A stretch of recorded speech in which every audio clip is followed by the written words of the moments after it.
Y nos pasamos a la otra pantalla. Bueno, fíjense, un poquito a manera de recordatorio. En nuestra sesión anterior, nosotros platicábamos acerca de la prueba de granulometría. Y en esta prueba de granulometría decíamos que íbamos a colocar un montón de mallas y en cada uno de esos recipientes, adentro de él ya, adentro de estas mallas, íbamos a tener una malla o un sistema para cribar el material. A medida de que va avanzando, pues las mallas cada vez son más finitas, mientras que las de arriba son muy gruesas. Es lo que decíamos nosotros en la sesión anterior. Decíamos también de que podíamos nosotros obtener el peso retenido en cada una de esas mallas, el peso retenido. eh, Hay de dos formas, ¿no? Una de ellas es pesar el peso de la malla con suelo seco, menos el peso de la malla sin suelo. Esa es una forma. Y la otra es pues, simplemente acostar esa malla y vertir su contenido dentro de una hojita de papel. Y bueno, pues dentro de la hojita de papel la podemos pesar y puede ser que nos dé una cierta cantidad de gramos. Ahora, hay veces que ignoramos el peso de la hojita de papel y la verdad es que no. La verdad es que la hojita de papel a veces pesa como unos 3 gramos. Bueno, cualquiera de las dos formas es de que hay que tener un peso retenido. Y con ese peso retenido, pues nosotros podríamos obtener a su vez un porcentaje retenido. Y ese porcentaje retenido en la malla 1, en la malla 2, en la malla 3, pues va a ser igual al peso retenido entre el peso total ensayado. Ahora, el total del suelo que nosotros vamos a meter ahí, nada más hay que acordarnos de eso, el suelo que ensayemos debe de estar seco y disgregado. ¿Por qué? Porque ya quedamos de que si no se forman algunos terrones y me empieza a mentir y me empieza a hacer creer que tengo partículas que son de cierto tamaño cuando en realidad pues simplemente son terrones, ¿no? Y deberían de haber seguido avanzando. Bueno, ahora, en la última sesión, lo que hicimos fue que construimos una gráfica y en esa gráfica nosotros teníamos del lado de las Y's, teníamos porcentaje que pasa. Mientras que en el eje de las X teníamos diámetro de la partícula,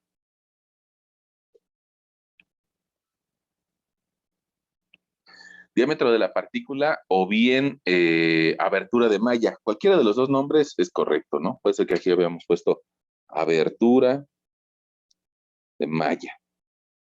Bueno, cualquiera de los dos sirve. Y, y resulta que nos daba pues, una cierta gráfica, ¿no? Decíamos también de que en algunas ocasiones las gráficas tienen un comportamiento como que de caída en un solo punto, y eso significa que todas las partículas tienen el mismo tamaño de grano. Si tienen todas el mismo tamaño de grano, pues resulta que tienen muchos huecos o son muy porosas. Y a eso le llamaríamos una granulometría discontinua o una pobre graduación. Bueno, hay otro tipo de gráficos que usualmente nos interesan un poquito más, que son las gráficas que tienen de todos los tamaños de granos. Es decir, tienen tamaños grandes, medianos, chiquitos y muy chiquitos. Y que va, digamos, bajando poco a poco esa granulometría.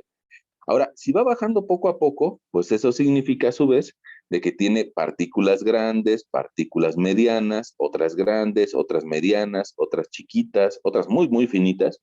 Y resulta que al tener de todos los tamaños de los granos, pues usualmente tenemos una granulometría más densa. Es decir, que el hueco que dejan las partículas grandes es rellenado con las partículas de tamaño intermedio y el hueco que dejan las partículas intermedias pues es rellenado tal vez con partículas más finas. A esto normalmente le diríamos que tiene una buena graduación o bien graduado. Esta buena graduación o bien graduado vendría de nuestros primos los anglosajones que le pondrían la palabra well. eh, sí, bien graduado. Ahora, como resulta que sería un poquito ambiguo el que nosotros dijéramos, pues mira, esta está mal graduada porque yo estrictamente la veo vertical. O alguien empezaría a decir, bueno, pero ¿qué tal si está un poquito inclinada? ¿Ya es mal graduada? ¿O qué tal si está un poquito más inclinada? ¿En qué punto se vuelve bien graduada y en qué punto se vuelve mal graduada? Ah, pues para eso necesitamos un valor numérico, para que estemos todos estandarizados con cuál es el valor que deberíamos de manejar. Entonces, para eso, lo que vamos a hacer en la gráfica que hicimos nosotros la vez pasada, es de que vamos a investigar algunos porcentajes relevantes. Por decirte que vamos a investigar el 60% del material y ahí vamos a trazar una línea horizontal. Y ya que encontremos esa línea horizontal, pues vamos a bajar ese cruce hasta el eje de las X y ahí vamos a encontrar algo que le llamaríamos D60, correspondiente al diámetro de partícula del 60%. Ahora, hacemos lo mismo con el 30%. Buscamos nosotros el 30%, trazamos una línea horizontal y después de trazar la horizontal vamos a bajar y vamos a encontrar el D30, un diámetro correspondiente a las partículas que pasan y que solamente pasa el 30% de ese material. Y de la misma forma, pues vamos a encontrar un D10. Vamos a por aquí, tal vez al 10% del material, vamos a trazar una línea horizontal y donde cruce, bajamos nuestro D10. Fíjense que ese D10 es importante porque usualmente el 10% del tamaño de las partículas me determina el tamaño de los poros que hay en el suelo. Y eso significa que si yo quisiera hacerle circular agua a ese suelo, pues su permeabilidad va a depender de ese 10%. Si el 10% de las partículas tienen un cierto tamaño, pues permiten pasar más agua. Y si no, pues permiten pasar menos. Entonces, ese D10, pues también para eso nos sirve, para determinar cantidad de permeabilidad. Ahora, ya que tengo esas tres cantidades, el D30, el D60 y el D10, pues resulta que con ellas podría yo obtener unas ciertas relaciones. Y esas relaciones se llaman, te la pongo, sí, de colorcito morado, se llama coeficiente de uniformidad, y su expresión es CU igual a D60 entre D10. Y hay otro coeficiente que también es importante, que se llama coeficiente de curvatura. Y bueno, en algunos libros tú lo vas a encontrar como CC, en algunos otros libros lo vas a encontrar como CZ. En realidad es lo de menos, ¿no? Qué letras se esté ocupando. Lo importante es el fenómeno que describe. Y bueno, esa otra fórmula, tal vez nosotros la encontraríamos al dividir el D30 elevado al cuadrado entre la multiplicación de D60 por D10. Bueno, ¿y qué hago con estos valores? Ah, pues resulta que para saber si está bien graduado o no, resulta que las gravas tienen que cumplir con dos características. Su coeficiente de curvatura tiene que ser entre 1 y 3 y las arenas tienen, bueno, espera, el coeficiente de curvatura tiene que andar entre 1 y 3 y aparte otra característica, el coeficiente de uniformidad tiene que ser mayor que 4. Mientras que en arenas, el coeficiente de curvatura tiene que ser mayor que 1 y menor que 3, y el coeficiente de uniformidad tiene que ser mayor que 6. Ahora, tú me vas a decir, bueno, pero ¿cómo sé si es una grava o es una arena? Probablemente alguien diga, no, pues viendo el tamaño del grano. Y eso es cierto, pero también resulta que la misma gráfica que nosotros hicimos en la ocasión anterior, y que probablemente del ejemplo que estábamos haciendo, no sé, por decirte algo, nos dio algo así, pues resulta que esa gráfica también la podemos analizar en base a las mallas que decíamos que son muy importantes. Y es que yo te decía por aquí, puede ser que haya muchas mallas, puede ser que haya del orden de 20 mallas. En algunas ocasiones no se utilizan las 20 mallas, sino que se van utilizando un número de ellas de forma tal que logremos describir de forma correcta una granulometría, o sea que no están tan separadas. Y también yo te decía que hay algunas mallas que son muy importantes. La malla del número 4, la que me divide a las arenas, las gravas. La malla de 3 pulgadas, la malla de 3 pulgadas, y la malla del número 200. Esas son las tres importantes, las más importantes. No quiere decir que las otras no importen, ¿no? Si nada más yo me quisiera poner a utilizar solamente esas tres mallas, resulta que probablemente nada más tendría yo 3 puntos, y con esos 3 puntos, pues no se alcanzan a describir las formas de la curva. Entonces, por eso necesito las otras, ¿no? Pero, decíamos, si esas son las más importantes, pues las trataríamos de ubicar en esa misma gráfica, y tal vez por aquí tendríamos 76 milímetros correspondiente a la malla de 3 pulgadas. En otro sitio tal vez nosotros tendríamos 4.75 milímetros correspondiente a la malla del número 4. Y en otro sitio probablemente tendríamos 0.074 milímetros correspondiente a la malla del número 200. Ok, ahora, si logro ubicar esas tres mallas en mi gráfica de distribución granulométrica, pues resulta que yo podría hacer algo parecido a lo que nuestros amigos en matemáticas le llamarían un diagrama de Venn. Los diagramas de Venn en matemáticas son esos teoría de conjuntos, donde dice, bueno, una parte del todo cumple con una característica y también con otra característica. Y entonces a esto le llaman la unión de A con B, ¿no? Desde el punto de vista de matemáticas. Y alguien diría, pues eso nunca le vi utilidad. Bueno, pues hoy le podemos encontrar un poquito de utilidad. Y podríamos nosotros decir que lo que hay de aquí hacia allá, lo que vaya avanzando, de ese 100% con el que empezó mi material, lo que haya de la malla del número 3 hacia la derecha, resulta que son gravas más arenas más finos. Y lo que haya de la malla del número 4 hacia la derecha, resulta que son arenas más finos. Y a su vez, lo que haya de la malla del número 200 hacia la derecha, pues solamente son finos.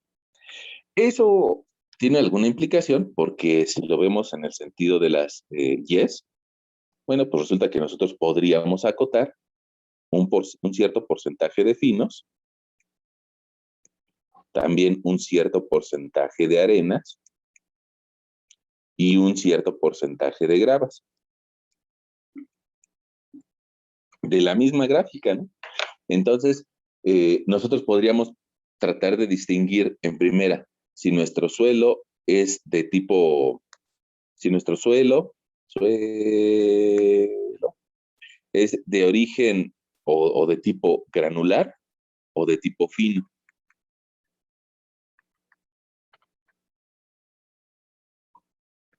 Ahora, ¿por qué es importante esa primera división? Porque resulta que cuando lleguemos al tema de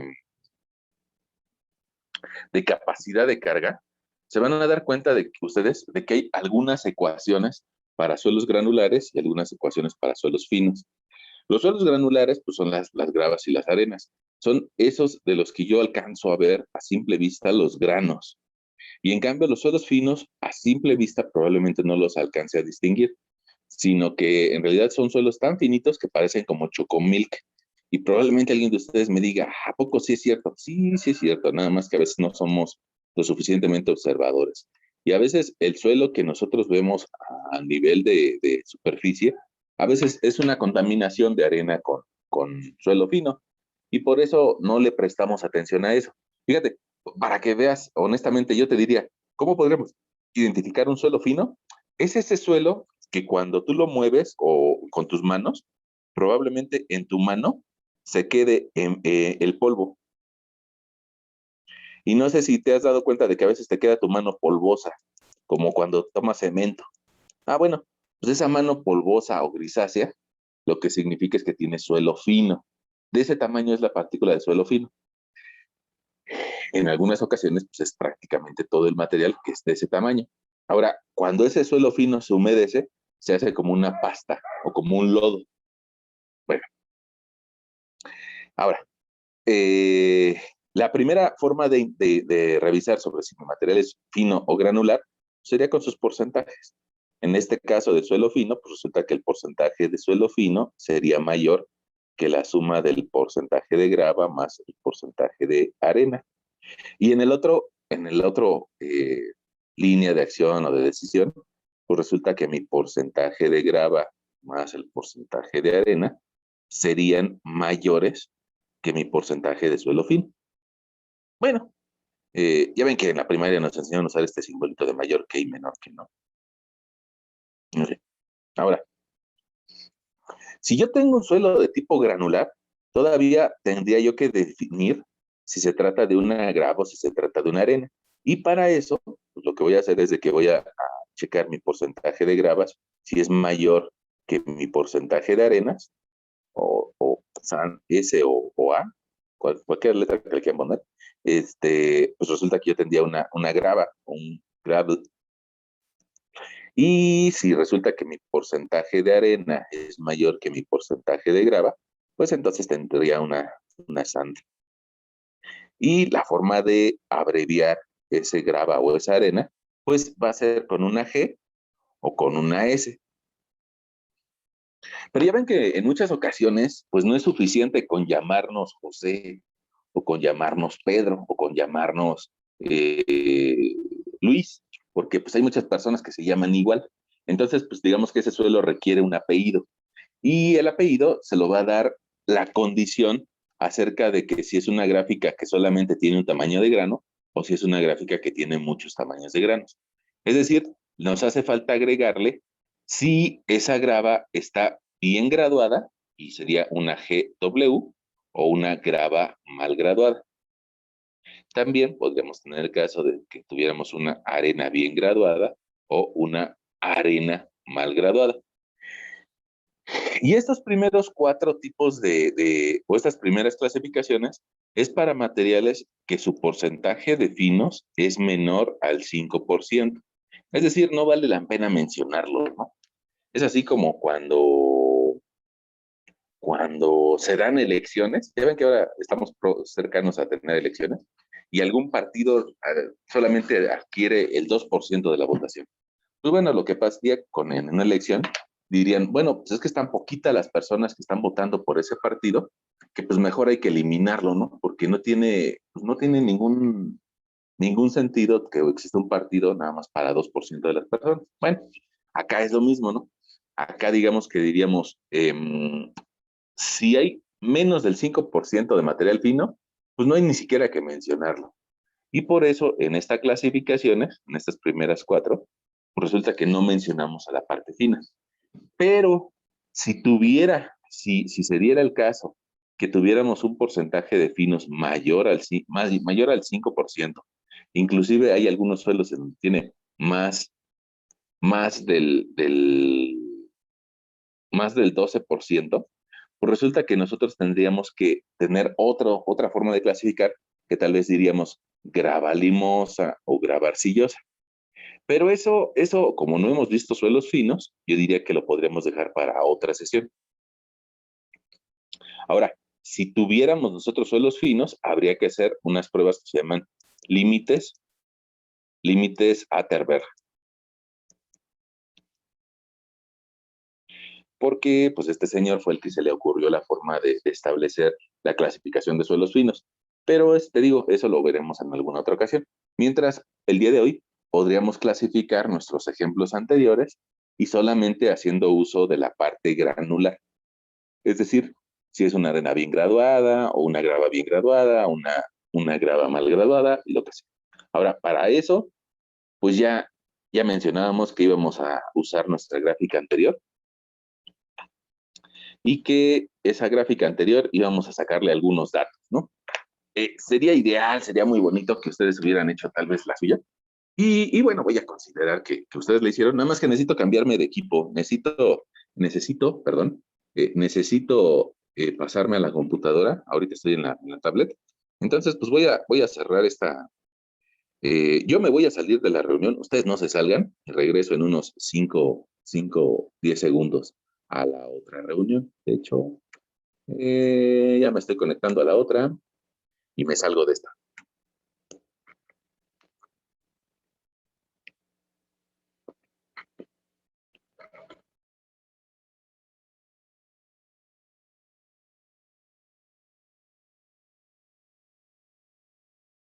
Bueno, ya regresé, pero ahora con otro equipo, ahora con la computadora. Y en la computadora te voy a compartir mi pantalla completa, ¿verdad? Compartir pantalla. Y resulta que, ah, bueno, ahí está, cerrar. Y aquí en esta pantalla completa podemos abrir nuestro archivo de Excel con nuestro problema que habíamos resuelto la vez anterior. Para eso, en ese problema de la vez anterior, pues tal vez nosotros lo que hicimos fue tomar unos datos de un problema que nos prestaron nuestros primos o que teníamos por ahí de referencia y logramos llevarlo a una gráfica. Probablemente a algunos de ustedes se les dificultó hacer eso, probablemente no. Yo espero que no se les dificulte, ustedes son jóvenes que ya crecieron con la tecnología y y bueno, que les fue fácil realizar esta gráfica. Ahora, ¿qué hay que hacer?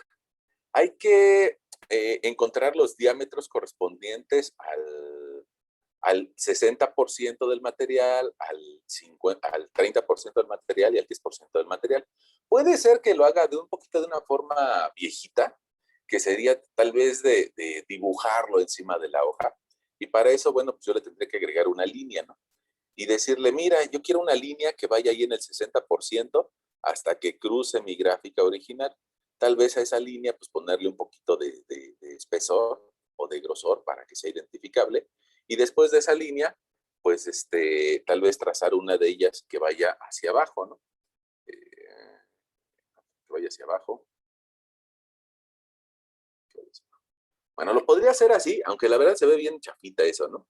De andar graficando encima de la otra. Pero pues alguien que se le dificulte lo podría hacer. Déjenme. Ahí está. El 60%, pues resulta que yo terminaría ahí bajando un cierto diámetro correspondiente al 60%. Entonces yo del lado tal vez derecho de mi pantalla podré escribir, mira, el de 60 a mí me dio de 60% bajo y resulta que me tengo en la escala de abajo valores de 1, 2, 3. Entonces entre el 2 y el 3 está mi 60% y va a estar en tal vez un 2.3 podría ser. Entonces yo le podría decir a mi lector, mira, aquí el de 60 me dio de 2.3 y es una opción válida, ¿no? Ahora, tendría que hacer lo mismo para el 30% y arrastrar tal vez mi otra línea de referencia y tal vez el 30% lo alcance con un diámetro de 30 igual a, mira, si te das cuenta en la parte de abajo, tendremos punto 1, punto 2, punto 3, punto 4, punto 5, punto 6, punto 7, punto 8, punto 9. Y nuestro resultado sería 0.9. Y después el de 10, pues lo podríamos bajar y, bueno, decirle a nuestro lector que ese de 10 tal vez lo estamos encontrando en un valor de 0.2, por decir algo, ¿no? 0.2. Ahora, esa es la forma, pues digamos, un poquito viejita, nada más la bronca es de que si movemos algo, se mueve todo, ¿no? Entonces, hay otra forma que podría servirles, no es necesario que la sepan, y más bien parecería que esa sería parte de un curso de Excel, que yo podría graficar un par de puntos o 3 puntos que me indiquen el 60%. Y entonces sería primero empezar con una coordenada 100x, 100x, 60 en y, y luego avanzar hasta una coordenada parecida a lo que estaba leyendo, ¿no? Tal vez un 2.3, 60 en y. Y en ese mismo punto, o sea, tomarlo como valor y bajarla hasta una altura y de 0. Y después decirle a mi gráfica, oye, quiero que me grafiques esta otra línea. Quiero que agregues otra serie de datos y quiero que en las X le pongas estos 3 y en las Y les pongas estos otros de acá. Y bueno, pues resulta que ahí ya me graficó una L y esa L pues yo la podría tomar y decirle, quiero darle un formato, ¿no? Quiero darle un formato porque no me gusta así como me la pusiste tú. Entonces yo quiero que esté de color negro tal vez y vamos a aumentarle un poquito el grosor para que todos nos quede claro que ahí está el 60%. Bueno, pues podríamos hacer eso una vez y luego podríamos hacer eso otra vez, tal vez para otro valor, ¿no? Podríamos decirle, ah, mira, aparte de eso, quiero que también me grafiques que para un 100,30, después para un 0,9,30 y el mismo valor de arriba, 0. Y entonces le digo, ¿sabes qué? Quiero que agregues otra serie donde me indiques ese valor del D30.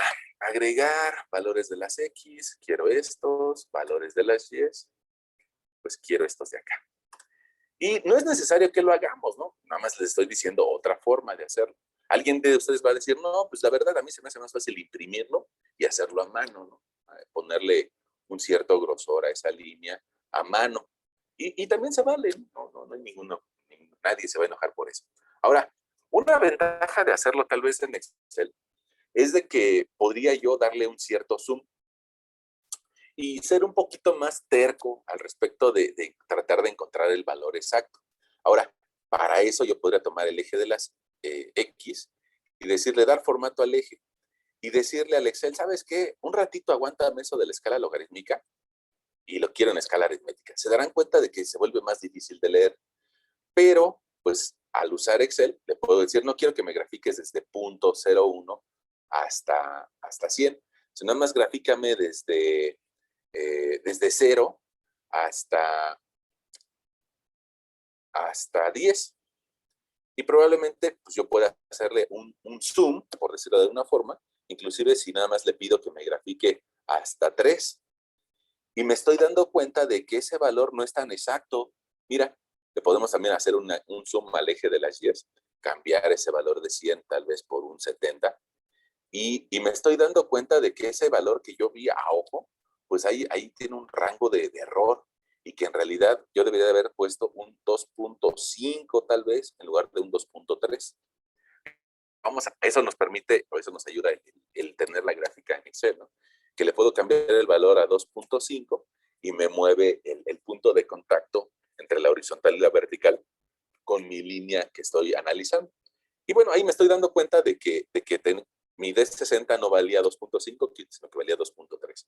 El D30 se ve bastante bien, ahí en ese valor de 0.9. Y en este zoom, incluso podría revisar con mayor detalle el 10%, que me da un valor de 0, 0.1, 0.2, 0.22 podría ser. 0.22. Y ese 0.22, si todavía quisiera yo hacer un poquito más intenso, bueno, pues le digo, oye, no quiero que me grafiques desde el 0 hasta el 3, sino nada más hasta el 1, porque soy bien aferrado, ¿no? Ah, mira, 0.22. Sí, se ve bien como un punto 22. Bueno, esa es la ventaja que me da el tenerla en Excel. Puedo decirle ahora, ya acabé de hacer eso, quiero que me la vuelvas a poner de 0 a 100. Voy a cometer un error a propósito. De 0 a 100. Y quiero que me la vuelvas a poner en valores en escala logarítmica. Bueno, fíjense que aquí lo que me hizo es de que nada más me está graficando desde 100 hasta 1. ¿Y por qué nada más me está graficando desde 100 hasta 1 si yo tengo datos más a la derecha? Porque el logaritmo de 0 no existe. Miren, si yo tomo mi calculadora de esas que tenemos de científicas, y yo le pongo a la calculadora, quiero que me des el logaritmo de 0, pues resulta que le doy igual y me dice, Matt, error. No es posible calcular el logaritmo de 0. Entonces, por eso, pues no me hizo caso cuando yo le pedí al eje de las X que me lo graficara desde 0. Pero hay cantidades más pequeñas que 1 y que no son 0, como pongamos el 0.01 o el 0.01, doble 0.1. Y pues bueno, va a depender de qué cantidad necesite. Mi gráfica nada más llega hasta utilizar este ciclo, entonces le puedo quitar un 0. Ahí está. Y lo que me hace falta corregir es la gráfica de las Y. Quiero que llegue hasta 100. Ya está. Por ahí ya estás viendo el D60 y el D30 y podríamos hacer lo mismo para el D10, ¿no? Ahora, fíjate que lo más importante es de que ya tenemos las cantidades. Y como ya las tenemos, pues podríamos calcular nuestros coeficientes. Coeficiente de curvatura y también nuestro coeficiente de uniformidad. Yo te dije que el coeficiente de uniformidad, el CU, lo podemos calcular como la división del D60, la división de D60 entre el D10. Y mira, pues resulta que nos da un valor de 10. Y resulta que el coeficiente de curvatura, el CC, lo podemos calcular como el D30 al cuadrado, es decir, el D30 al cuadrado, un 9, y lo voy a, para elevarlo al cuadrado, le puedo poner alt 94.2, es decir, a la segunda potencia. Y ese resultado dividirlo entre la multiplicación del D60 por el D10. Bien.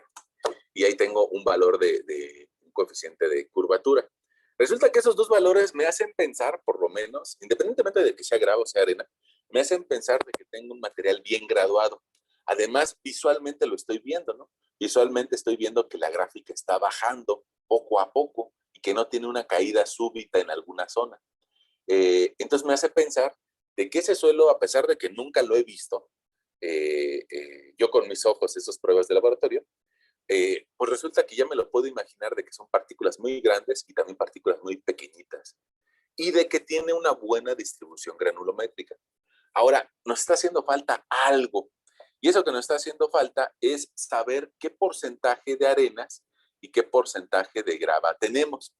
De una forma pues un poquito análoga a lo que yo te platicaba hace algunos minutos, pues puedo meter yo una cierta línea que me indique dónde está la malla del número 4. ¿Tú recuerdas que la malla del número 4 mide 4.75 milímetros? O sea, aquí está el 1, aquí está el 2, aquí está el 3, el 4 y 4.7 tal vez andará como por aquí. 4.7 milímetros, 4.75 milímetros. Esa línea le voy a pedir a nuestro programa que sea un poquito más gruesa y que sea un poquito más gruesa y que sea de color rojo y que esté punteada, porque pues, es como que un indicativo de un límite, ¿no? Entonces, ahí ya le puse que esa es mi malla del número 4 y que te darás cuenta que en la parte de arriba coincide con una marca de la serie. Podría alguien decir, no, yo no lo alcanzo a ver. Ah, bueno, pues vamos a bajarle el grosor a la serie para que alcancemos a ver el puntito. Miren, ahí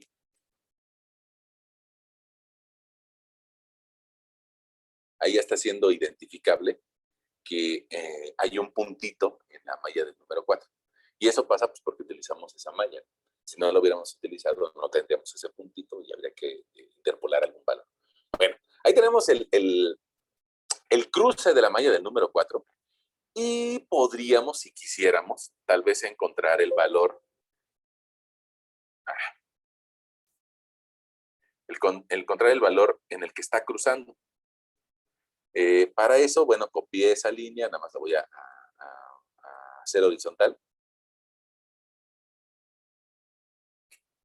y la bajo un poquito, ¿no? Y resulta que me doy cuenta de que el porcentaje que cruza la malla del número 4, pues me da tal vez de un 89%, 88.5%. De igual forma, si hacemos uso del Excel, podríamos hacerle un poquito de mayor zoom y ver en dónde está cruzando. O bien si tenemos los datos de la tabla, que no está un problema si lo tenemos, ¿no? Fíjate, si nosotros nos recordamos de que nosotros mismos hicimos esa gráfica, pues te darás cuenta de que aquí hay un 88% para el 4, para la malla del número 4. Y eso es el porcentaje que pasa. Entonces yo podría escribir una ecuación y le podría decir a mi lector, mira, además de lo que estoy viendo de forma gráfica, yo le puedo decir a mi lector que el 88% del material es igual al porcentaje de arena, que es lo que logra pasar la malla del número 4, más el porcentaje de finos. Y ahí parece como que hice una ecuación. Parece. Ahora, puedo hacer otra ecuación. Y la otra ecuación que la puedo hacer gracias a que también sé dónde está la malla del número 200. Y esa malla del número 200, pues vale 0.074 milímetros. 0.01, .02, .03, .04, .05, .06, .074 milímetros. Te das cuenta que también ahí hay un puntito. Entonces, pues de igual forma puedo copiar ese indicativo de horizontalidad y moverlo hasta que me encuentre la malla del número 200. Es decir, que la voy a hacer coincidir con el puntito que decíamos, ¿no? Y resulta que ahí tenemos tal vez un porcentaje de finos que andará en el 8%. Si nada más tenemos la gráfica, porque a veces los estudios de mecánica de suelos así son, que nada más nos mandan la pura gráfica y el puro resultado final. Como muchos otros laboratorios, cuando nos vamos a hacer una prueba de sangre, pues resulta que el resultado del laboratorio nada más nos dice, tienes tanto porcentaje de azúcar o tanto porcentaje de creatinina, pero no nos dicen cómo obtuvieron ese resultado, ¿no? No es normal. Bueno, entonces en algunas pruebas de laboratorio puede ser que nada más nos llegue la gráfica y no tengamos la tabla. En este caso tenemos la tabla y sabemos de que el 7% es el porcentaje que corresponde a la malla del número 200. Bueno, entonces podemos establecer otra ecuación, así como la anterior, y podemos decir que el 7% es igual al porcentaje del material que pasa a la malla del número 200, es decir, el material fino.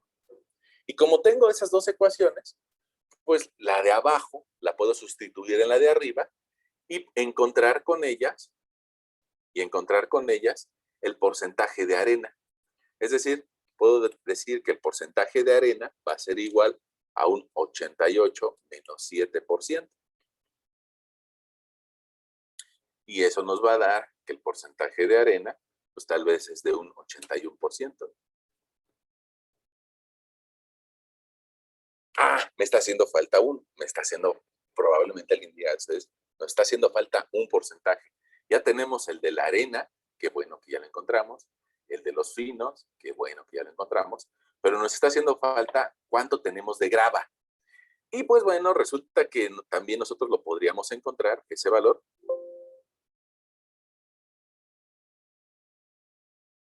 ese porcentaje de grava, al plantear una ecuación. Y la ecuación que vamos a plantear es de que la grava todavía es suelo y la grava tiene que tener menos de 76 milímetros de tamaño de partícula. Ya ves que es la definición de suelo, ¿no? Partículas que miden menos de 76 milímetros. Entonces, pues yo puedo tomar esa línea vertical y llevarla hasta un valor de 76 milímetros. Mira, ahí estoy en los 10, 20, 30, 40, 50, 60, 70, 76 milímetros. Y bueno, me doy cuenta de que el 100% del material ensayado, 100% del material ensayado, corresponde a gravas, arenas y finos. Entonces, puedo establecer una última ecuación y decirle a mi lector, mira, es que el 100% del material ensayado, yo tendría el porcentaje de gravas más el porcentaje de arena más el porcentaje de finos. Lo bueno que yo ya sé cuánto vale el porcentaje de arena y el porcentaje de finos, pues es de que lo puedo restar. Y puedo decir, mira, el porciento de gravas o el porcentaje de gravas va a ser igual al 100% menos 81 de arenas menos 7 de finos. Y eso pues me va a dar de resultado un porcentaje de gravas del 12%.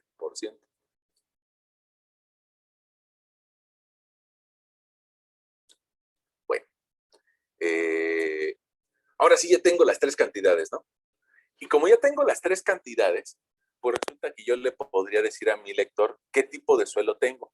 La primera pregunta sería, ¿es un suelo fino o es un suelo del que puedo sentir sus granos? Bueno, pues el 7% es fino. Quiere decir que un 93% es granular. Entonces mi primera conclusión sería esa, ¿no? Es un suelo granular. Y bueno, vamos a ponérselos un poquito más grande porque creo que está muy chiquito. Es un suelo granular. Esa podría ser nuestra primera conclusión. Y la segunda, ya que sé que es granular, ¿de qué se trata? ¿Es una grava o es una arena? Y me doy cuenta de que el porcentaje de arena vale 81, mientras que el porcentaje de grava vale 12. Ah, pues entonces es una grava, es una arena, perdón. Es una arena. ¿Por qué? Porque el porcentaje de arena es mayor que el porcentaje de grava. En este ejemplo, no siempre, ¿no? Sino en este ejemplo. Ahora, como sé que es una arena, pues todavía resulta que nos hace falta ponerle otro apellido, ¿no? Está bien que alguien se llame José, pero José qué, ¿no? José Pérez, José Rodríguez, José Ortega, José qué. Y entonces, como es una arena, para que esté bien graduada, su coeficiente de curvatura tiene que andar, tiene que ser menor que 3, y tiene que ser mayor que 1. Y me doy cuenta de que eso es cierto. Mira, el coeficiente de curvatura que nosotros calculamos hace algunos minutos nos dio de 1.6. 1.6 es menor que 3 y es mayor que 1. Y el coeficiente de uniformidad tiene que ser mayor que 6. Y resulta que nos dio 10. Entonces también es cierto, ¿no? Entonces puedo decir, además de que es una arena, puedo ponerle un cierto apellido y decir que es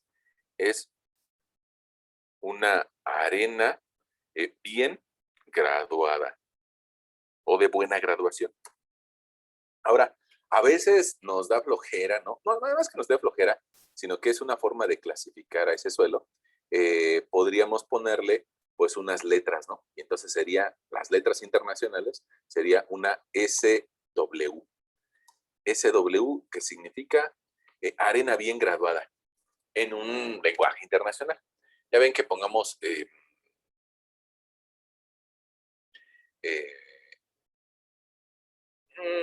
bueno, perdón, tal vez por la referencia, pero en todo el mundo, si tú ves las letras VIH, VIH, pues saben de que se trata del virus de inmunodeficiencia humana, ¿no?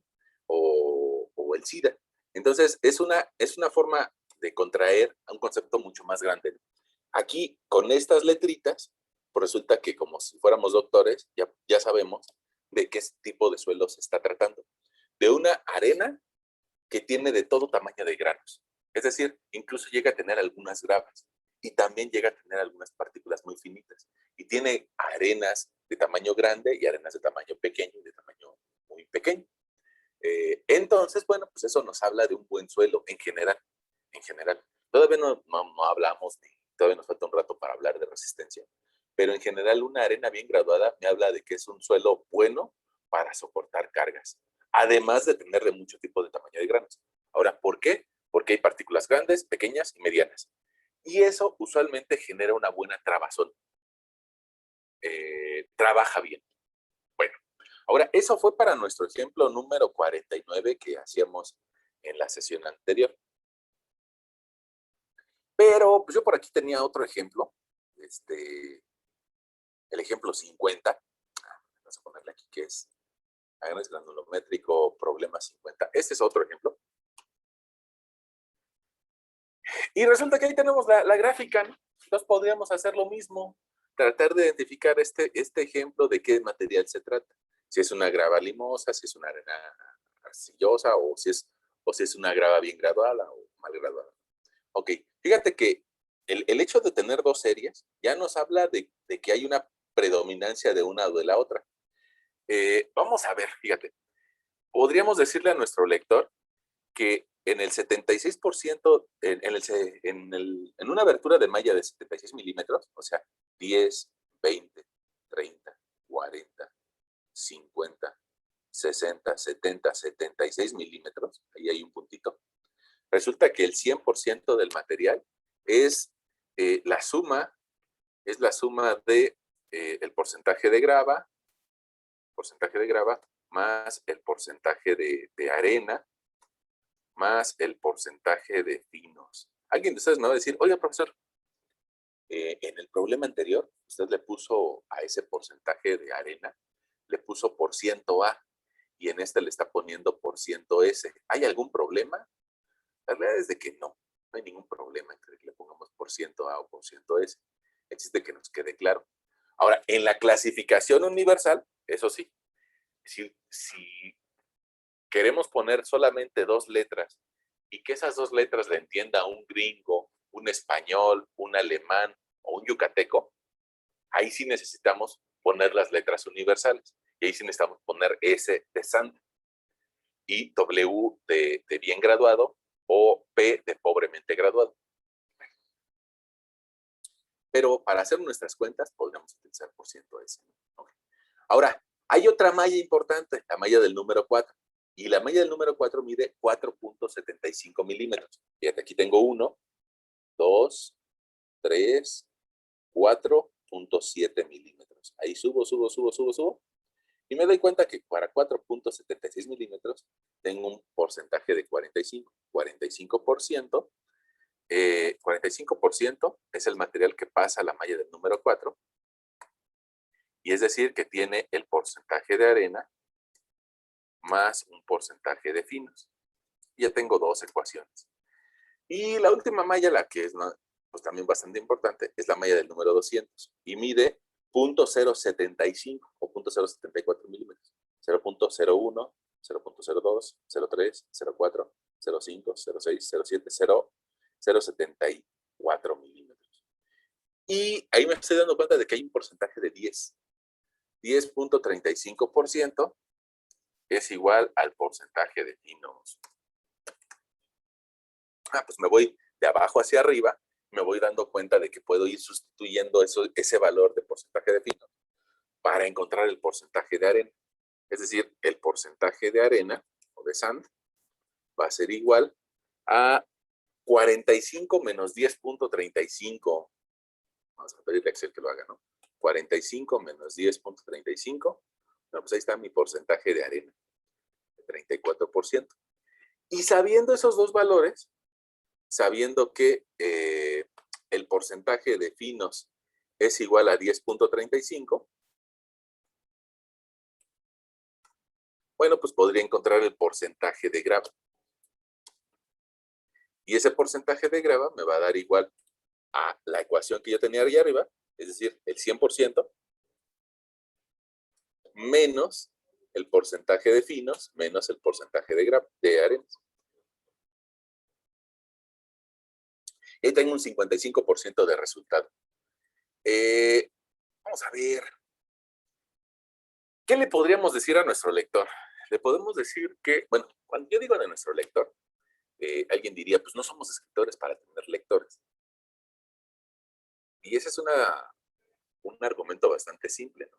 El pensar que no somos escritores. Bueno, en realidad sí escribimos. En realidad todos ustedes van a generar planos. Y en los planos o en los informes técnicos, alguien más lo va a leer. Y esa persona que lo lea, necesitamos que le quede claro, a pesar de que nosotros no estemos en contacto. Es decir, con que lea un PDF, con que traiga la información, le debe de quedar 100% claro. Por eso les digo, ¿qué le podemos decir a nuestro lector? Pues vamos a decirle que nuestro suelo es un suelo granular. ¿Por qué le podemos decir que es un suelo granular? Porque el porcentaje de finos es menor que la suma del material que sí puedo sentir. Es decir, gravas más arenas. Las gravas y las arenas sí las puedo tocar e incluso si nos metemos una arenita en el zapato, pues no nos deja caminar, ¿no? Pero el material fino puede entrar en nuestro zapato y nos damos cuenta, ¿no? Bueno, ya por eso le podemos decir que es un suelo granular. Además, le podemos decir que es una grava. ¿Por qué es una grava? Pues porque el porcentaje de gravas está siendo mayor, en este ejemplo, que el porcentaje de arenas. 55 es mayor que 34, ¿no? Ok, y ahora ya sabemos que se llama grava, pero nos hace falta un apellido, ¿no? Nos hace falta si es una grava bien graduada o mal graduada. Fíjense que aquí nosotros de forma visual podríamos decir, mira, pues está bajando bien, ¿no? Hay como que de todos los tamaños. Parece como que de todos los tamaños. Pero no nos podemos quedar con lo que nuestros ojos ven, sino que hay que llevarlo a un número. Y esos números, pues ahí es necesario encontrar su de 60, su de 30 y también su D10.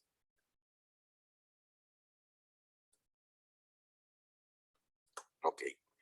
El D60 pues corresponde al 60% del material, entonces puedo venirme con una línea que vaya 60, 60, 60, 60, 60, 60, 60, y me voy a dar cuenta de que tal vez da pues un poquito menos de 10, un poquito menos de 10, un 9.5. Ok. Ahora, después tomo el 30 y me empiezo a circular el 30, una horizontal, horizontal, horizontal, horizontal, horizontal, horizontal, horizontal, horizontal, y me doy cuenta de que tal vez llegue en esta línea gris. Miren, esa línea gris es la del, perdón, se me movió mi mouse, es la de punto 2, punto 3, punto 4, punto 5, punto 6, punto 7, 0.7. Alguien me dirá, oye, profesor, ¿y por qué no le hacemos caso al letrero que nos aparece cuando señalamos el punto? Porque ese no es el porcentaje que estoy buscando. Miren, ahí con ese letrero que me apareció, me está diciendo 31%, y yo estoy buscando el 30%. Entonces tiene que ser más abajo. Entonces, ese 30%, ya sea que trace yo una línea a mano, ya sea que la trace como un dibujo en el programa, o ya sea que la trace como una serie, pues resulta que me está llevando a un valor de 0.7. Y en el 10%, inclusive ni siquiera está tocando, ¿eh? Ni siquiera está tocando porque se queda un poquito arriba, mira, se queda en el 10.35. Quiere decir que el 10% pues andará un poquito más abajo, tal vez en el 0.7. 0.07. Bueno, pues con esas tres cantidades ya podríamos determinar nuestro coeficiente de curvatura y nuestro coeficiente de uniformidad.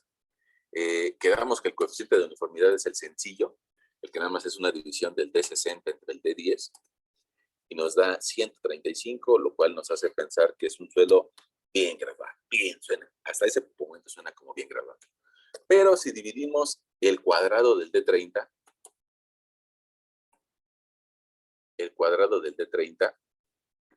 entre la multiplicación del D60 por el D10, pues resulta que nos da un valor de 0.7. Es decir, no tiene una curvatura adecuada, un coeficiente de curvatura adecuado. Entonces podríamos decir que con respecto al coeficiente de uniformidad sí cumple, pero con respecto al coeficiente de curvatura no cumple el requisito. Y el requisito precisamente es de que el coeficiente de curvatura, no cumple el requisito. El requisito es que el coeficiente de curvatura sea menor, sea mayor a 1 y sea menor que 3. Y no estamos en esa zona, ¿no? El 0.7 es menor que 1, no es mayor. Entonces, como no está cumpliendo con una de las dos características, pues podemos concluir de que es una grava mal graduada. Y eso sería en un libro pues un poquito viejito, ¿no? Llámese el Juárez Vadillo o algo así. Tal vez en un libro un poco más didáctico, en lugar de utilizar la palabra mal graduada, diría una grava pobremente graduada o de pobre graduación.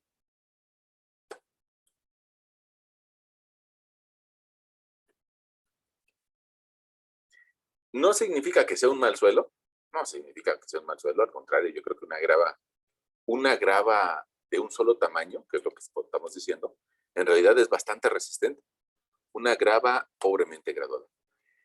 Y por eso tratamos de a fechas recientes de no colocar eso de mal graduado o bien graduado. ¿Por qué? Pues porque a veces nos lleva a pensar de que es un mal suelo. Y en realidad esa grava de pobre graduación podría ser, para que te imagines podría ser como la grava que está debajo del metro. Es grava, pero que nada más es de un solo tamaño. Pues en realidad ese material es bastante resistente. Entonces no nos debe de dar la impresión de que es un mal suelo. Al fin y al cabo, los materiales granulares son muy resistentes. Ahora, comentario lateral. El material que está debajo de las vías del metro es es balasto, que en realidad es una grava un poco más grande del tamaño que le llamaríamos grava. Es un poco más robusta. ¿Por qué es muy resistente? Pues porque precisamente es una grava de origen ígneo o de piedra.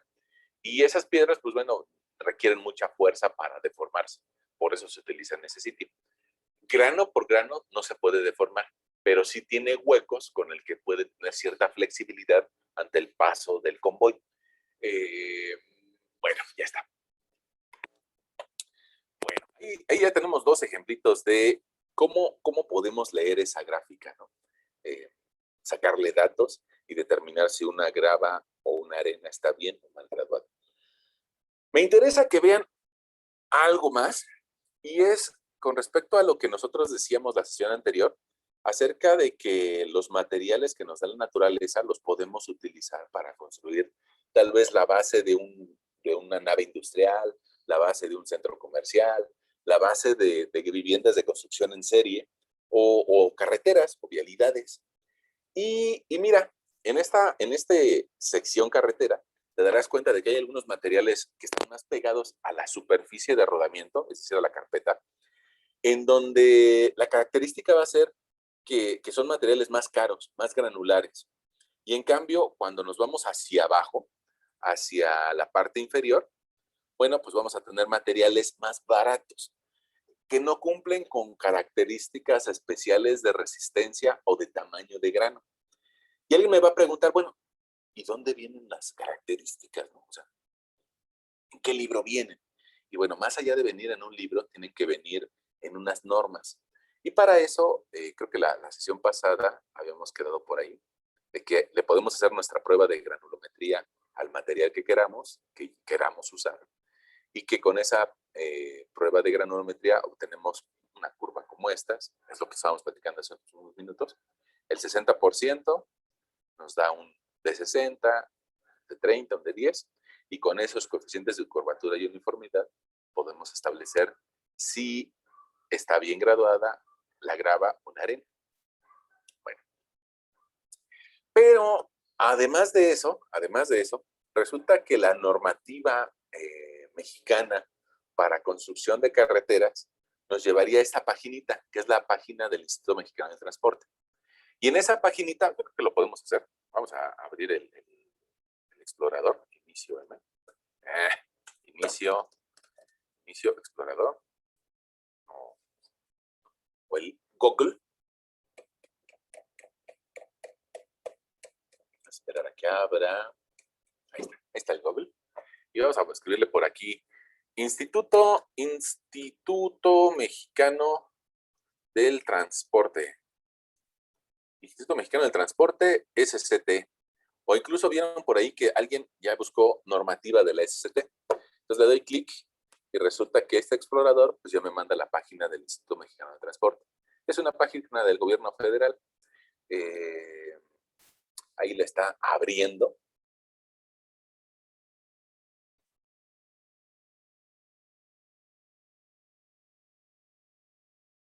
Y bueno, nos dice que el Instituto Mexicano de Transporte tiene una serie de actividades acerca de la construcción de carreteras. Es prácticamente el instituto que hace investigación al respecto. Sin embargo, algo me movieron por aquí. No, vamos a ver si aquí nos ayuda, ¿no? Ese buscador. No, pero ese es el buscador del gobierno federal. Vamos a darle hacia atrás. Y vamos a decirle que quiero entrar a la normativa. Normas. Mira, ahí está. Es normas.imt.mx. Normas del Instituto Mexicano de Transporte. Y ya que entramos a la página de la normativa, me dice, oye, ¿de qué quieres las normas? ¿De carreteras o de puertos? Pues de carreteras, ¿no? Y también hay unas normas para puertos si alguien de ustedes se quiere dedicar a la construcción de puertos, ¿no? Y en esas normas de carreteras, resulta que me dice, pues yo en realidad yo me dedico a muchas cosas, ¿no? Entonces dime de qué quieres la norma. ¿Quieres la norma de legislación o de cómo se debe de regular las vialidades? o de cómo se deben de construir, o cómo se deben de darle mantenimiento, o cómo las deben de operar. Ya ves que algunas carreteras y autopistas se dejan a operación de un tercero, o sea, no las opera el gobierno.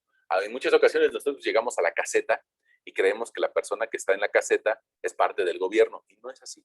En muchas ocasiones las autopistas están concesionadas por caminos y puentes federales o algunas concesiones de ICA, y esa empresa se encarga de cobrarnos el peaje y de darle mantenimiento.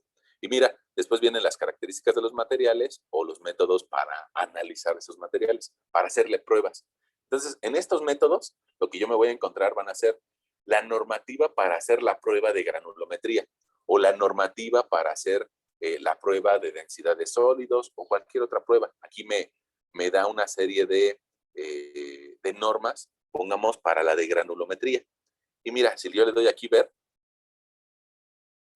pues me va a decir qué mallas debo de utilizar o cómo debo hacer el procedimiento para, aquí están las mallas en las que yo te platicaba en alguna ocasión, el horno que debe estar a 105 grados centígrados y el procedimiento para hacer el cuarteo y el cribado de muestras, ya sea por vía seca o por vía húmeda. Miren.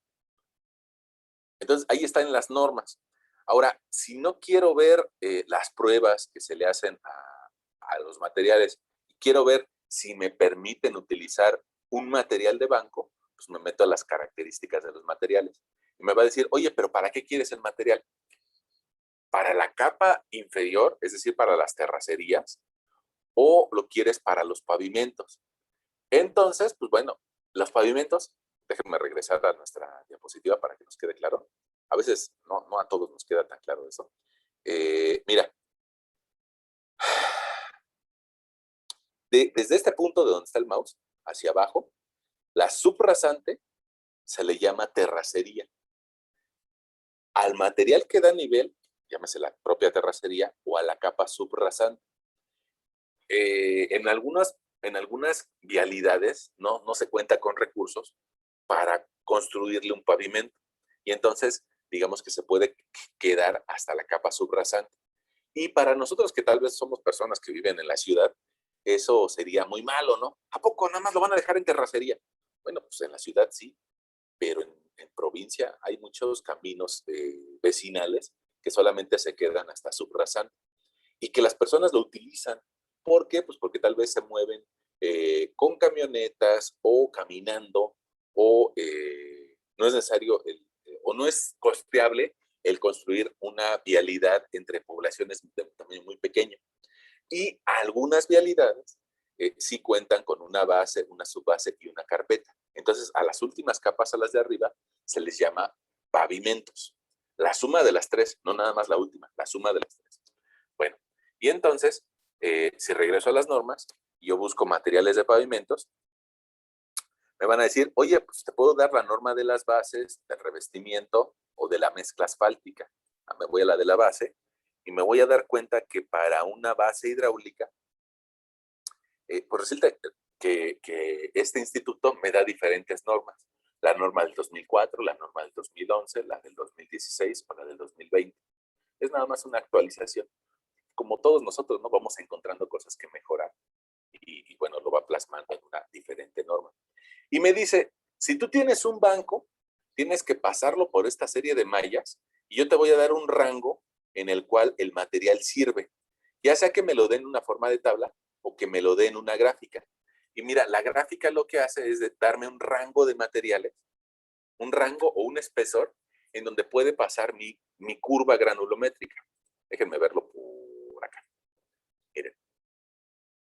Ese rango lo que me invita es a graficar el suelo que nosotros ensayamos y que decimos, yo lo quiero utilizar en esta capa de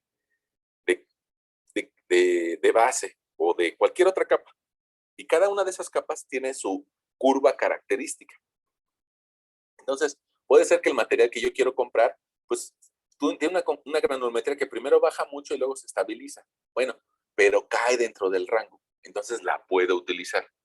Pero, ¿qué pasaría si el banco donde yo estoy comprando el material de banco o el material que yo lo veo bueno, como es un tepetate, sí aguanta, sí es bueno.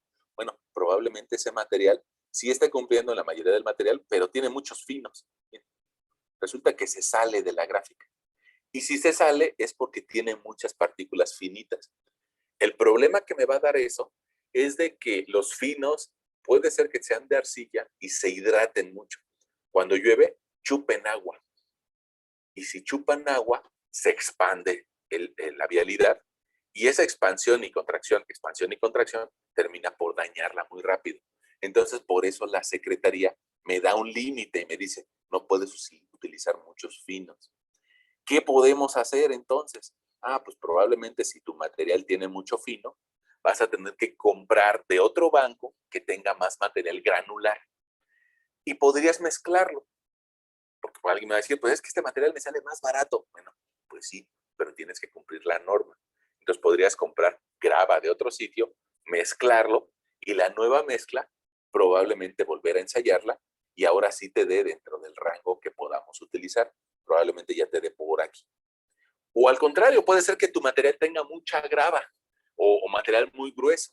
Pues bueno, entonces esa gráfica tal vez te daría por acá arriba y se clavaría.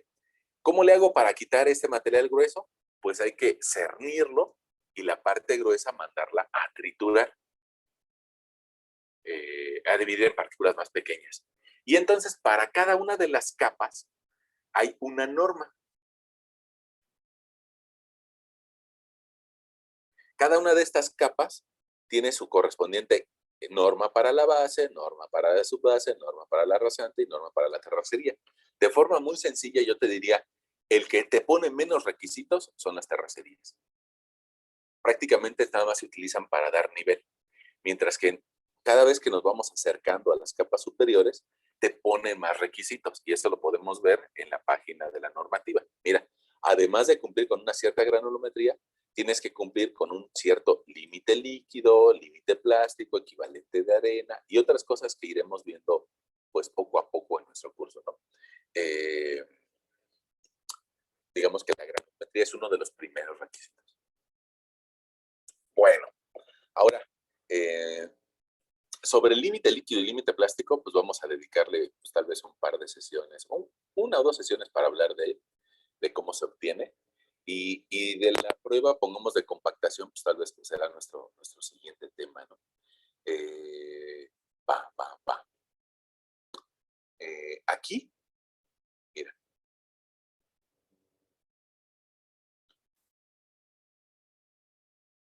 Materiales para terracerías, vas a encontrar los requisitos para hacer una subrasante.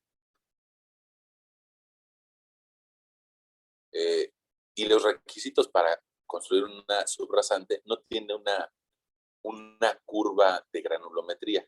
Y no la tiene porque esta es más sencilla. Esa capa subrasante, quedamos que va más abajo. Y resulta que lo único que me limita es que nada más utiliza partículas menores a 76 milímetros. Y no sé si recuerdas la tabla anterior, tenía más renglones. Tenía más renglones porque es una capa que está más cercana a la superficie de rodamiento. Entonces tiene que deformar menos. En cambio, esta que está más profunda, pues tiene menos requisitos. Fíjense, déjenme dejarles de compartir esta pantalla. Les voy, yo sé que es a distancia y que a veces hay cosas que no entendemos o no alcanzamos a ver. Déjenme traerles una muestrita. Denme un segundito.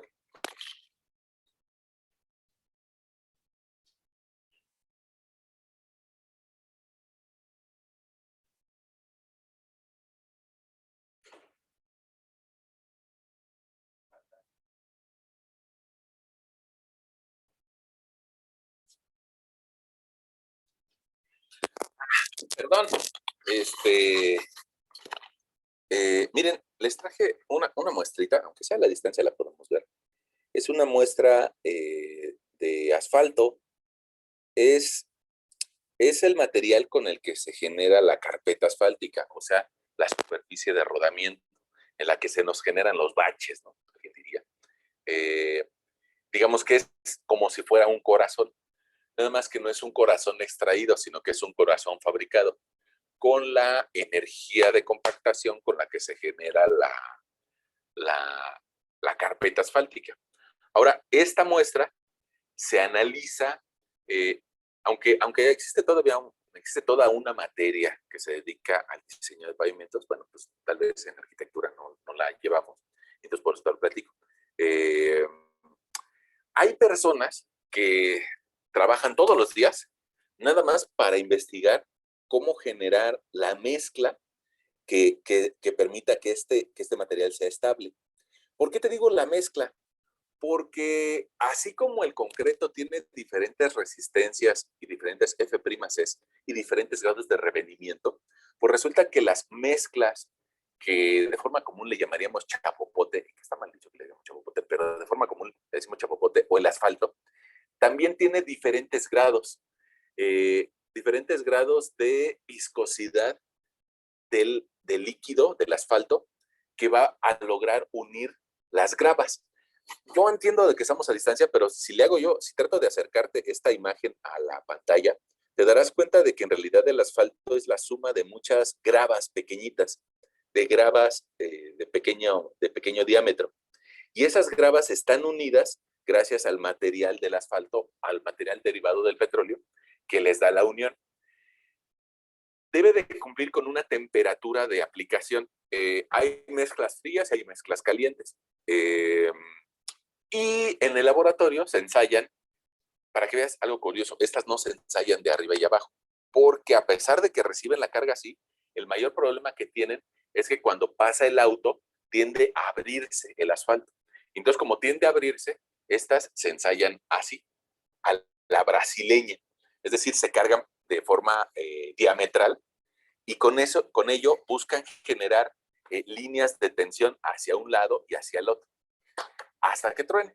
Bueno, en realidad no truena. De hecho, esto es una muestra fallada. Ya está fallada, nada más que no lo alcanzamos a ver. Digamos que de forma interna ya se despegó el asfalto. Hay personas que se dedican a eso todo el día y que pues les diríamos los camineros, ¿no? Se dedican a diseñar caminos. Ahora, fíjate que en los minutos que nos quedan por acá, me gustaría platicarte de otra prueba que tal vez ustedes pues no desarrollan ni siquiera en Tecamachalco, ni aunque estuviéramos en clases presenciales, porque ya ven que esta materia en Tecamachalco pues es una materia un poquito menospreciada, ¿no? Entonces, déjame les comparto otra vuelta de pantalla. Y probablemente ustedes, ahora que están haciendo los problemas de relaciones volumétricas, se preguntarán, ¿qué es eso de la densidad de sólidos? Bueno, pues resulta que la densidad de sólidos lo que intenta representar o lo que nos da un número es acerca de cuánto pesan los puros granitos. Porque una cosa es la masa de suelo, o sea, el suelo en su conjunto. Ya quedamos que el suelo en su conjunto tiene agua, gas y aire. Agua, gas y sólidos, perdón. Agua, gas y sólidos. Resulta que los puros granitos, puede ser que tengan un origen mineral en la gran mayoría, o puede ser que también tengan un origen en materia orgánica. Entonces, el saber ese valor nos va a permitir identificar si mi suelo tiene mucha materia orgánica o no, o qué tipo de mineral le dio origen. ¿Por qué eso de acerca de qué tipo de mineral le dio origen? Bueno, pues porque nosotros platicábamos en alguna otra sesión de que las rocas se empiezan a desintegrar a través de miles de años y que esa desintegración genera el polvo que en muchas ocasiones le llamamos suelo.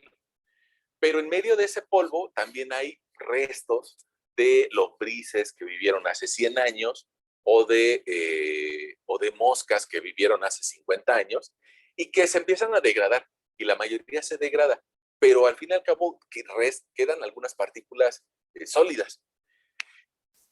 La densidad de sólidos en general tiene valores como de 2.3 a 3, 2.3 a 3, pero va a depender de qué tipo de mineral lo precede.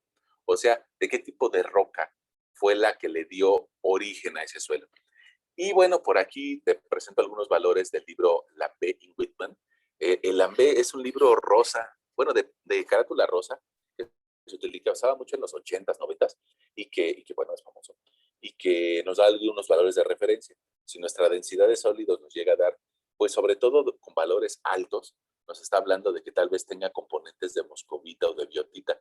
La moscovita y la biotita, de su clase de geología, tal vez ustedes recuerden, que son silicatos, que son compuestos generados a partir del tetraedro de silicio.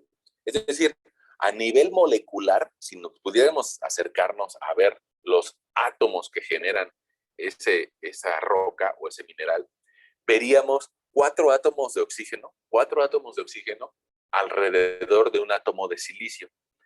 Y ese tetraedro de silicio tiende a unirse por su carga eléctrica, tiende a unirse con otro tetraedro de silicio y con otro tetraedro de silicio y a formar láminas de tetraedros de silicio. Y esas láminas son las que dan origen a las moscovitas y a las biotitas. Ahora, básicamente la mayoría de las rocas que hay sobre la corteza terrestre son de silicatos. Es decir, que tienen estos componentes que también tienen feldespato potásico y feldespato sódico. Prácticamente el 92% de la corteza terrestre tiene derivados de silicio y aluminio.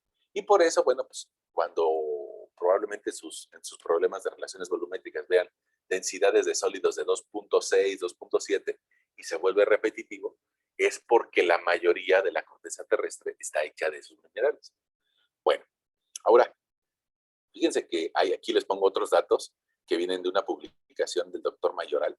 El doctor Mayoral es uno de las personas que también sabe más de mecánica de suelos en nuestro país. Trabaja para la Comisión Federal de Electricidad. Bueno, más bien trabaja para la UNAM y le hizo el manual de Comisión Federal de Electricidad. Y bueno, también nos presenta ahí unos ciertos valores, ¿no?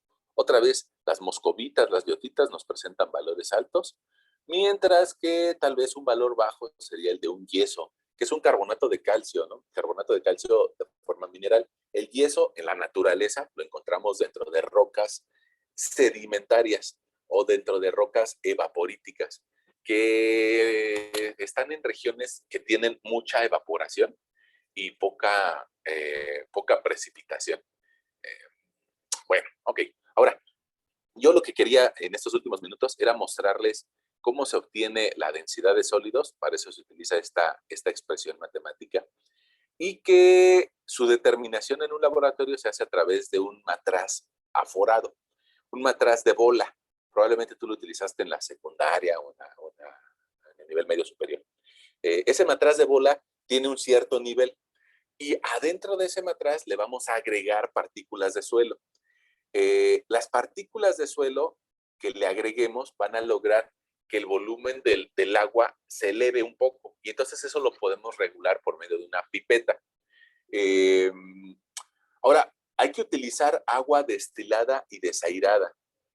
Fíjense que eso a veces se nos olvida, toda el agua que nosotros tomamos, tiene pequeñas partes de minerales. Y tal vez por eso escuchamos que el agua comercial que nos venden dice agua baja en sodio. Significa que sí tiene sodio. Y otros minerales. Entonces, esos minerales que tiene incluso el agua podrían alterar el valor de mi respuesta de densidad de sólidos. Por eso habría que quitarle los minerales. Y por eso hay que pasarla por un proceso de evaporación. Evaporarla y condensarla dentro de un aparato para trabajar con agua desmineralizada y también agua desairada.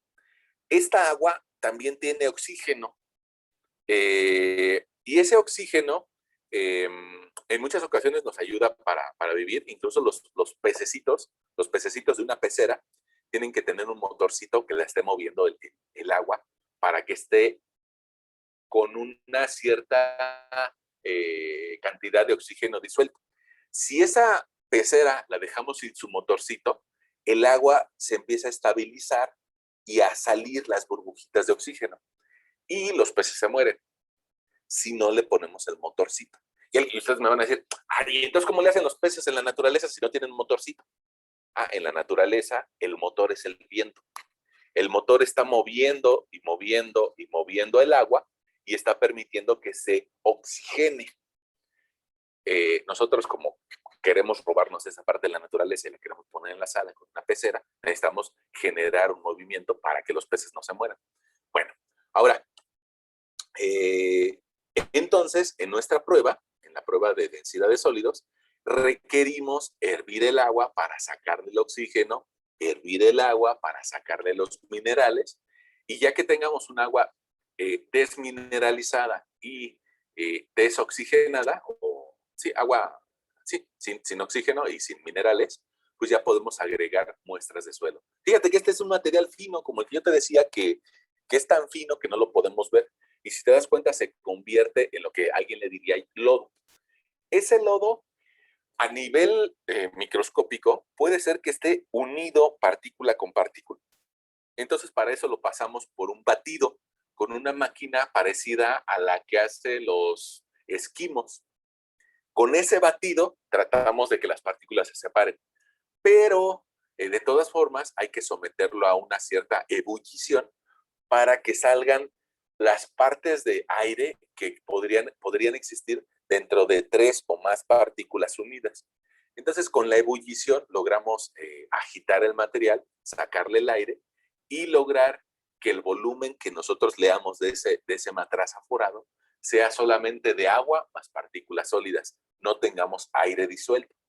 Y en base a una comparación con una curva de calibración inicial, se puede determinar la densidad de sólidos. Es un proceso que un poquito tardado, que te digo, tal vez para nuestros compañeros de Tecamachalco o de arquitectura no les llame tanto la atención. Fíjense que la prueba también se puede hacer con gravas, y lo único que hay que cuidar con las gravas es de que es más fácil porque no pueden guardar oxígeno adentro de ellas, pero es más fácil, nada más que hay que hidratarlas antes, porque toda la corteza, toda la costra superficial, puede ser que requiera hidratarse antes de aventarlas en agua. En la grava es un poquito más sencilla porque se utiliza un pignómetro. Un pignómetro en esencia es un recipiente donde puedo guardar agua y que lo puedo llevar hasta un cierto vertedor. En el vertedor me puedo deshacer del agua en exceso y después, a propósito, le voy echando grava tras grava, grava, y esas gravas me van a permitir extraer un cierto volumen. El volumen de agua que extraiga es el volumen de la grava, y las gravas las puedo pesar afuera. Si tengo su peso y tengo su volumen, puedo sacar la densidad de esos sólidos. Con las gravas te digo que es más sencillo porque es de un tamaño manipulable. En cambio, el suelo fino, el suelo que parece como lodo, pues es muy difícil. A ver, dame otro granito. No, pues es imposible tomar un solo granito, ¿no? Si hablamos de que ese suelo fino mide 0.074 milímetros o menos, e incluso las arcillas llegan a medir 0.002 milímetros. O sea, tomas un milímetro, y lo divides en 500 partes. Y más o menos de ese tamaño es un suelo fino. Bueno, híjole, ya me pasé 2 minutos. Y creo que tal vez, no sé si tengan clase o no. Yo creo que por ahí podríamos parar nuestra sesión del día de hoy, hablando de granulometría y de, pues,